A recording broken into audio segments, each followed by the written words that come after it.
of the light.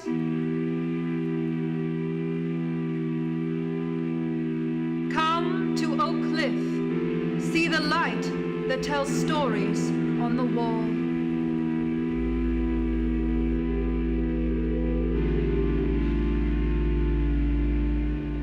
So I just want to say again, thanks everybody for joining this. Again, my name is Brock Epstein. I'm with the Oak Cliff Film Festival in the Texas Theater in Dallas.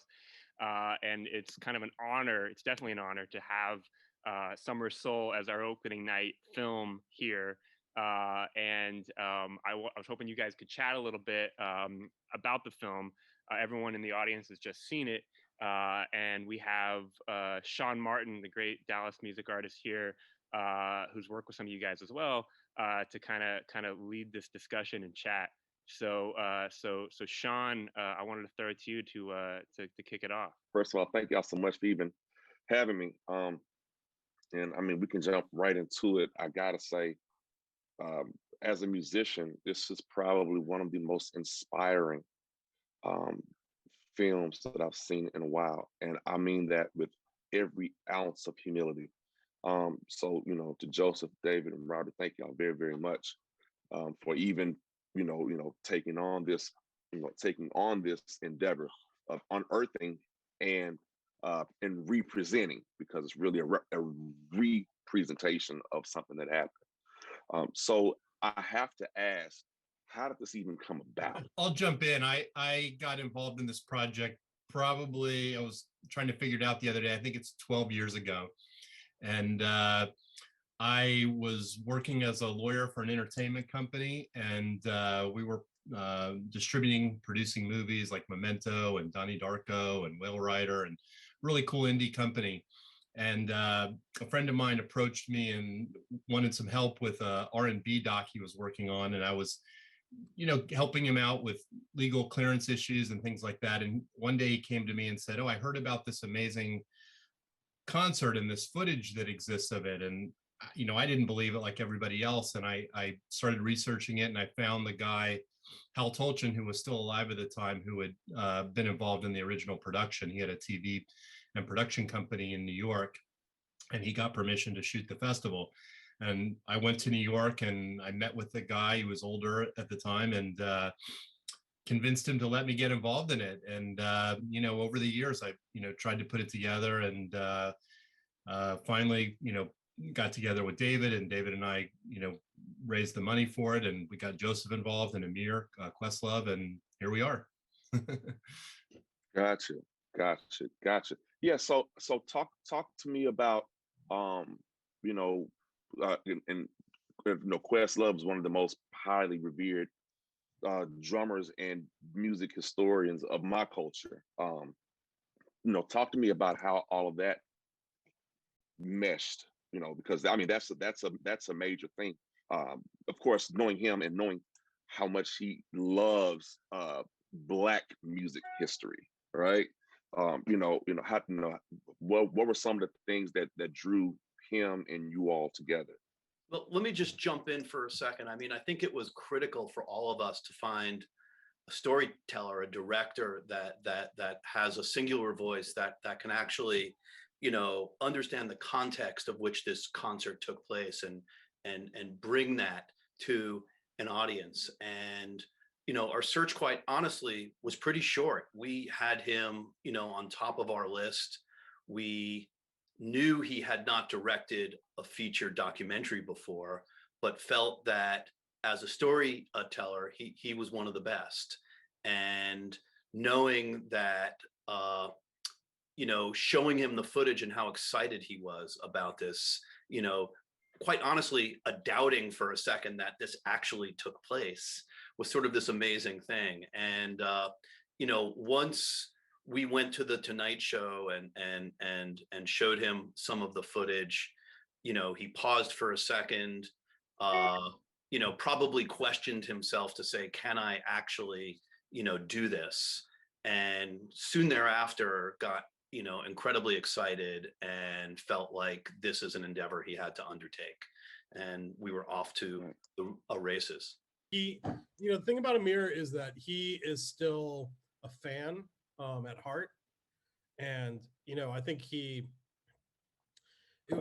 thought about this footage as, what if this had come out originally when he was growing up and he knew about this event, and what kind of an impact that would have made on him as a musician.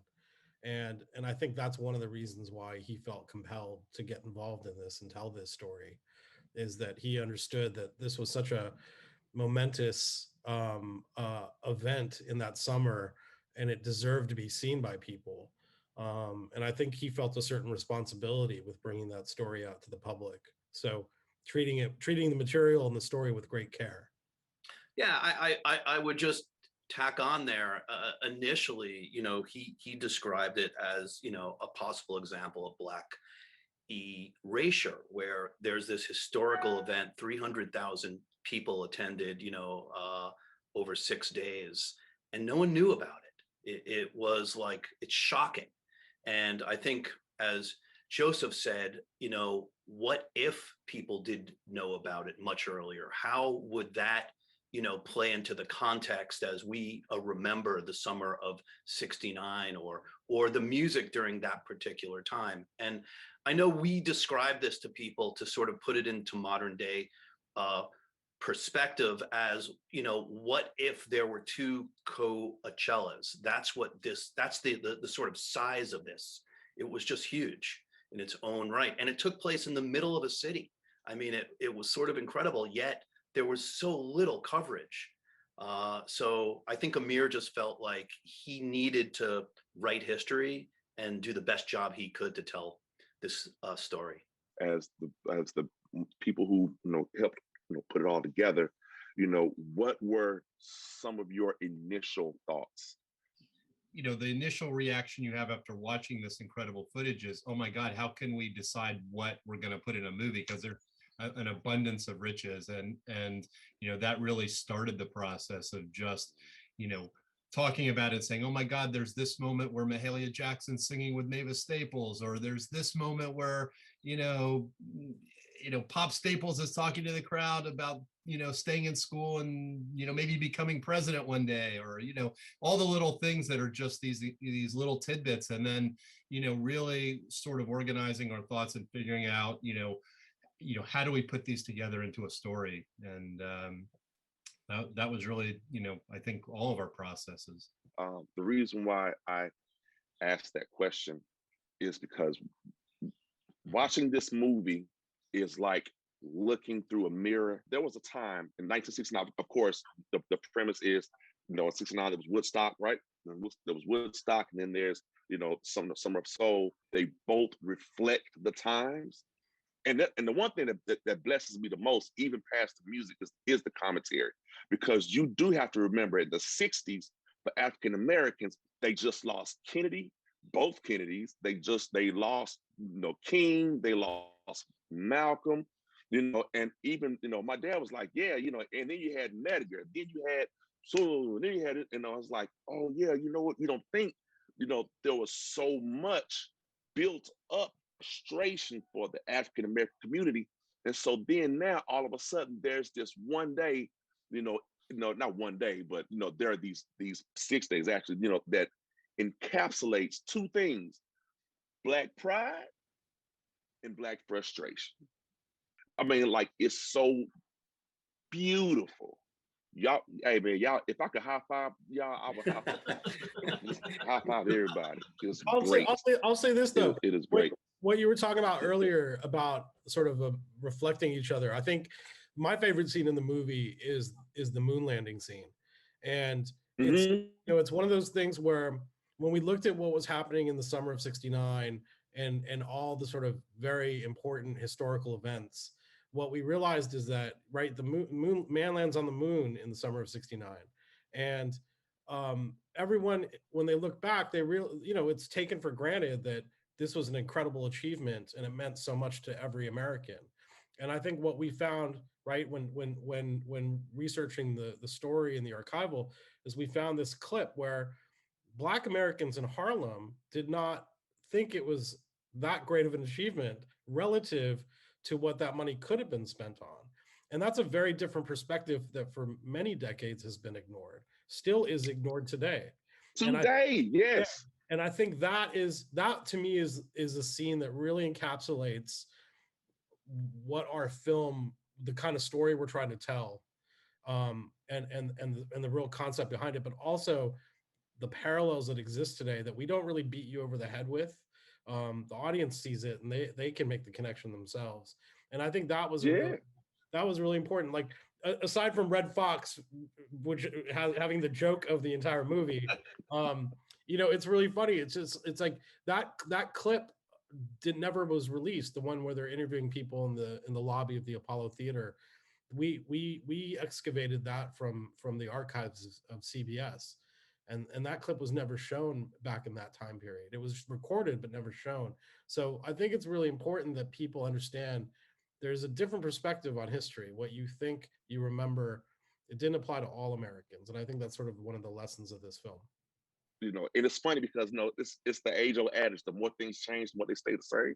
It's like, okay, African Americans back then were not very interested in going to the moon. I can't care about going to the moon if I'm hungry. If I want to be, if I'm hungry and my kids are hungry, it's like, what does the moon have to do with me at this point? I'm hungry on Earth. My lights are off on Earth. When you say that, there's a clip in the movie of Mom's Mabley who's giving, a stand-up performance, and her joke is great, right? She's like, yeah, I'm I'm going to go to the moon, but I got off in Baltimore. She was like, that was it. So, it is very different. And I also think, this is an incredibly joyous film. It's a celebratory film about, pride and unity and culture. And it was such a peaceful and beautiful event. And, I think on the other side of that, when you look back, as you said, history tends to repeat itself. And one of the reasons this, iconic festival took place was because of, a great deal of civil unrest, of protests and shootings and just, you don't have to look back too far to see similar types of things going on in our own country. So, that's sort of the tragic part of where we are today. It's very different than that concert upstate, which, was a beautiful thing in its own right, but was just this event to sort of let go. It didn't have the context that this beautiful event in Harlem had. That's right. Again, the music reflects the times, which is something that I don't think we really have a lot of that now. Well, I was going to say, one thing I want to add, one of the things I love about this movie, I think we all love about this movie, is it's it's a very deep, powerful movie, but it's still very fun. And I didn't grow up in '69; I wasn't born yet, and this music has made a I've always been a fan of this music: Sly and the Family Stone, Nina Simone, Stevie Wonder. And I think one of the things that we've started to see is that it doesn't matter how old you are, what generation you're from, this movie and the music in the movie will make an impact on you. And one of the fun things that's been real cool to see is people of different generations in the same family going to see this movie. And each of them are taking something else away from it. And I think that's a really important thing, and it's unique, and I think we're all very proud of that. Yeah, absolutely. Y'all did the work, Doc. Y'all did the work. I love it. I can't say we get tired of hearing people talk about having enjoyed it and having it had an impact on them. So we love the conversation. So and we definitely hope the audience at the Oak Cliff Film Festival enjoyed the film tonight, for sure. Thank you, David, for saying that. And then also, hopefully everyone can come see the film when it comes out theatrically July 2nd, right? Yes, it will be available in theaters all over the country and on Hulu as well.